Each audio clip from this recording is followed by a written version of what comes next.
அன்பு ரட்சகர் இயேசு கிறிஸ்துவின் ஈடு இணையற்ற நாமம் இந்த காலை நேரத்தில் மகிமைப்படுவதாக.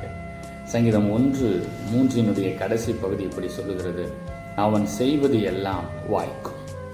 நம்முடைய தேவன் நாம் செய்கிறவற்றை வாய்க்க பண்ண வேண்டும் என்று விரும்புகிறார். அவருடைய இருதயமே நாம் செய்வது எல்லாவற்றையும் வாய்க்க பண்ண வேண்டும் என்று விரும்புகிறது. யோசேப்பு குறித்து வேதம் சொல்லுகிறது, அவன் காரிய சித்தி உள்ளவனாம். அவன் செய்வது எல்லாம் வாய்த்ததான். அவன் எதை செய்தாலும் கர்த்தர் அதை வாய்க்க பண்ணினார். என் அன்பிற்குரியவர்களே, இன்னைக்கு உலகம் என்ன யோசிக்குது? நம்ம செய்கிறது நடக்கணும், நம்ம நினைக்கிறது நடக்கணும், நம்ம செய்கிறது எல்லாம் வாய்க்கணும், தொட்டதெல்லாம் தொடங்கணும்னு சொல்லுவாங்க. அது தோத்திரக்கூடாது என்று சொல்லி வேதாகமமும் அந்த வாக்கு தத்தத்தை நமக்கு சாட்சியாக கொடுக்கிறது. அவன் செய்வது எல்லாம் வாய்க்கும் என்று. எப்போ வாய்க்கும்? எந்த சூழ்நிலையில் வாய்க்கும்?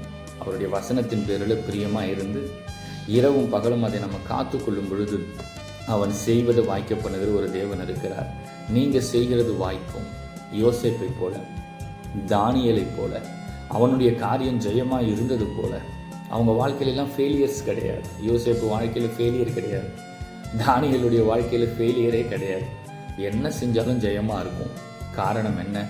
கர்த்தர் அவர்களோடு கூட இருந்தார். இன்னைக்கு உங்கள் கூடயும் என் கூடயும் ஆண்டவர் இருந்தார்னு வைங்களேன், நம்ம செய்கிறது எல்லாம் வாய்க்கும். அப்படித்தான் நம்ம இருக்கணும்னு கர்த்தர் விரும்புகிறார்.